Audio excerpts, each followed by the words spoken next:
Ada 4 wakil Inggris di Liga Champions 2023-2024. Ada sang juara bertahan Manchester City, sementara 3 wakil lainnya Manchester United, Arsenal, dan Newcastle United sudah lama tak main di kompetisi bergengsi ini. Mungkin Arsenal dan Manchester United kadang-kadang masih bermain di Liga Champions, tapi ya prestasinya naik turun 10 tahun belakangan ini. Sementara Newcastle United akhirnya kembali ke Liga Champions setelah penantian selama 2 dekade, dan kini langsung masuk grup neraka. Bagaimanakah peluang wakil Inggris di Liga Champions kali ini? Mari kita lihat lawan-lawan dan peluang mereka. Yang pertama, Manchester United. Lawan Manchester United di grup A adalah Bayern Munchen, FC Copenhagen, dan Galatasaray. Bayern Munchen menjadi lawan yang paling berat bagi Manchester United. Sejarah pertemuan kedua tim juga sangat menarik. Bayern mengeliminasi United dari kompetisi Liga Champions pada babak perempat final di musim 2000-2001, 2009-2010, dan 2013-2014. Serta hasil imbang saat pertemuan mereka di fase grup pada tahun 2001-2002. Pertemuan lainnya terjadi pada tahun 1998-1999 di babak final Liga Champions. Saat itu, gol telat dari Ole Gunnar Solskjaer jadi penentu kemenangan Manchester United. Pemain yang akan jadi sorotan di sini siapa lagi kalau bukan Harry Kane, yang akan tampil melawan United bersama klub barunya Bayern Munchen. Harry Kane merupakan pilihan nomor 1 Erik ten Hag sebagai rekrutan penyerang tengah musim panas 2023. Namun kemudian berubah haluan dan mendatangkan Rasmus Højlund. Melihat Kane tampil untuk salah satu tim favorit juara di kompetisi ini akan sangat menarik.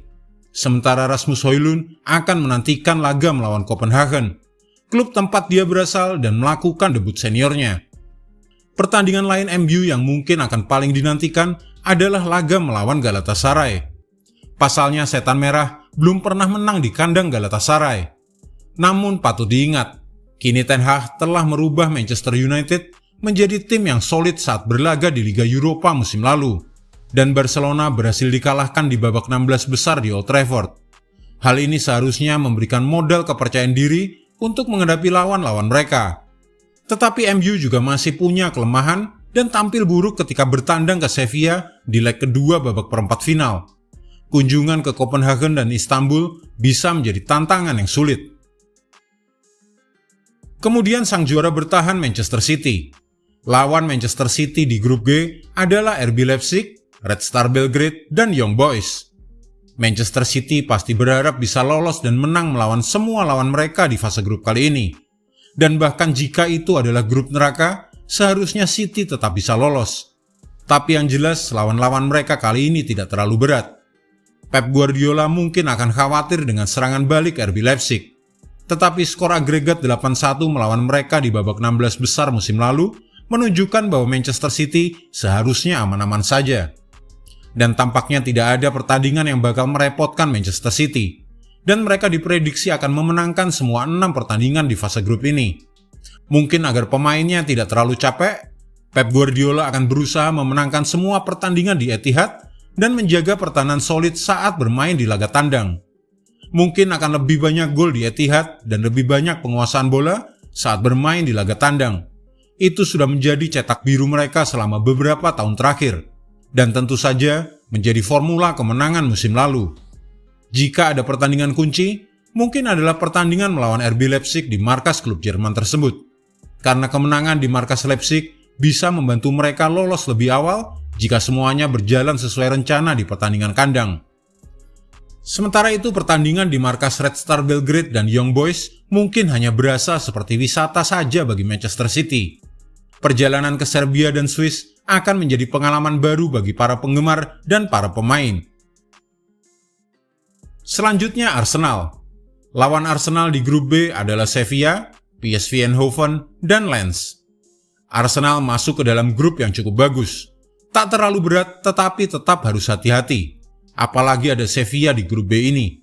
Masih ada cukup kepercayaan diri bagi pemain Arsenal menjelang laga-laga fase grup. Pertemuan dengan PSV tampaknya akan menjadi penentu. Juga sebagai pertandingan untuk mengukur sejauh mana kemajuan Arsenal. Ketika mereka menghadapi tim Belanda itu dalam grup Liga Eropa musim lalu, terutama saat bermain tandang, menunjukkan seberapa besar kesenjangan antara skuad inti mereka dan tim cadangan. Ini akan menjadi peluang baik untuk menguji seluruh skuad Arsenal dan memahami seberapa baik kedalaman skuad mereka.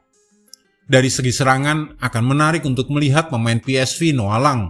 Pemain sayap ini digembleng di Ajax dan sekarang kembali ke Belanda setelah 3 tahun bermain di klub Brugge di Belgia. Kiper Lens Wilker Varines juga wajib diwaspadai oleh Arsenal. Kiper ini akan membuktikan dirinya di antara para elit Eropa, dan saat ini ia sedang dalam performa puncaknya. Pertandingan di markas Sevilla mungkin menjadi yang paling diantisipasi oleh Arsenal karena mereka akan benar-benar kembali ke stadion angker tersebut. Pertandingan kandang pertama akan menjadi yang paling penting. Ini akan menjadi momen yang dinantikan oleh Arsenal sejak terakhir kali mereka bermain di kompetisi ini pada babak 16 besar musim 2016-2017. Strategi Mikel Arteta saat ini cukup membingungkan lawan-lawan mereka. Musim lalu, Arsenal dengan cepat menemukan cara bermain dan berusaha untuk menyempurnakannya. Tetapi sang pelatih Spanyol kini telah berusaha membuat timnya lebih fleksibel.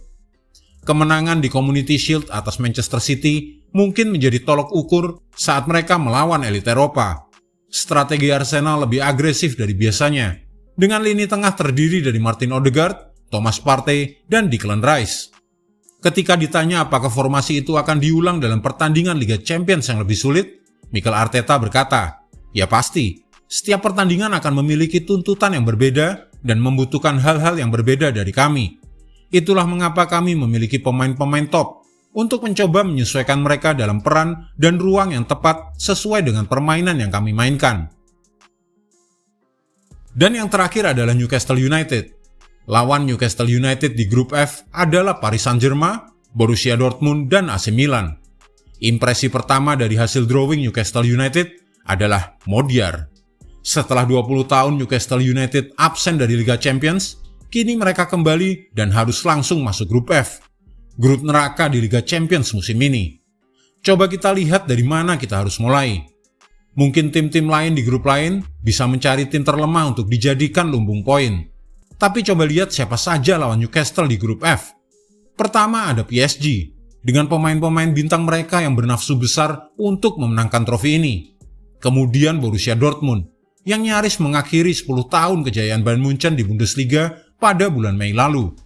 Dan juga AC Milan, yang baru saja mencapai semifinal Liga Champions musim lalu.